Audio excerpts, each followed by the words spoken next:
আসসালামু আলাইকুম। আন্দোলনের সাথে শিক্ষার্থীরা সরাসরি জড়িত। এই আন্দোলনের সাথে আমরা সরাসরি জড়িত নই। এই কথা আপনারা অনেকবার শুনেছেন। বিএনপির মহাসচিব মির্জা ফখরুল ইসলাম আলমগীর এই কথা বলেছিলেন। আমরা এই আন্দোলনের সঙ্গে কখনোই সরাসরি জড়িত নই। আন্দোলনের সঙ্গে শিক্ষার্থীরা সরাসরি জড়িত।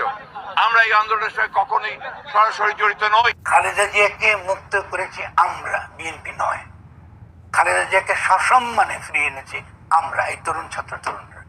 ফলে বিএনপি যদি কোনো কথা বলে, বিএনপি ওই মেরুদণ্ড নাই। ফলে এই লুটেরা মাফিয়া, এই যে দলটা, এটা তো আর সেই খালেদা জিয়ার বিএনপিও নয়, এটা আপনি জিয়া রহমানের বিএনপি নয়। ফলে আমরাই তো বিএনপিকে রিপ্রেজেন্ট করি। ফলে বিএনপির যে স্পিরিট আপনি বলেন, এটা আমরাই রিপ্রেজেন্ট করি। আমি ভুলে যাবেন না হিস্ট্রি এগুলো। তাহলে এই যে ছাত্র তরুণরা এসে খালেদা জিয়াকে সসম্মানে মুক্তি দিয়েছে, আপনি দেখেছেন জাতীয় যে সেনাবাহিনীর যে কুচকাওয়াজে এই তরুণ ছেলেমেয়েরা কিভাবে তাকে ভালোবাসা, তাকে জানিয়েছে, তাকে শুভেচ্ছা জানিয়েছে। তো বিএনপির তো একটা ন্যূনতম কৃতজ্ঞতা থাকা উচিত ছিল। তাহলে এই দলটি যখন এই গণঅভ্যুত্থান হওয়ার পরে এই দলকে আমরা বলিনি যে আসলে আমরা একটা জাতীয় সরকার গঠন করি, বলা হয়েছে। তো বিএনপি কেন করেনি? আপনি দেখলে বলতে চলবে না। তাহলে আপনি এই বিএনপি এটা করেনি, শুধু তাই করেনি, বিএনপি প্রত্যেকটা পদে পদে বাধা দিয়েছে।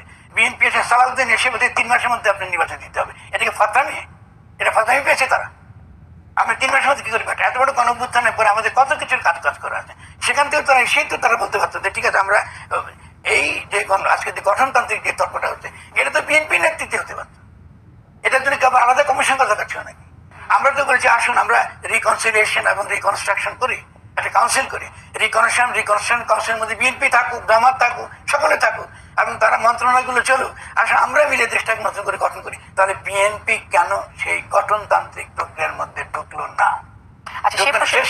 ঢুকে না, যেহেতু বিএনপির মধ্যে বিদেশি পরাশক্তি এখন কাজ করে। ফলে বিএনপির সঙ্গে এই বিএনপি আপনি বেগম খালেদা জিয়ার বিএনপি নয়। তাহলে বিএনপিকে নির্বাচন করে আসতে হবে। বিএনপি নিজে আগে নির্বাচন করুক, তারপর আমাদের কিন্তু বয়ান বদলাবে। ফলে আপনি প্রথমত নিজে নির্বাচন করবেন না, আপনি এবার জাতীয় নির্বাচন চাইবেন। তা আপনার এই দলের মধ্যে তো লুটেরা মাফিয়া নিয়ে আছে, ওদেরকে আপনি আগে বের করেন আগে। তো বিএনপি তো দল আকারে কেন থাকতো সর্বোচ্চ?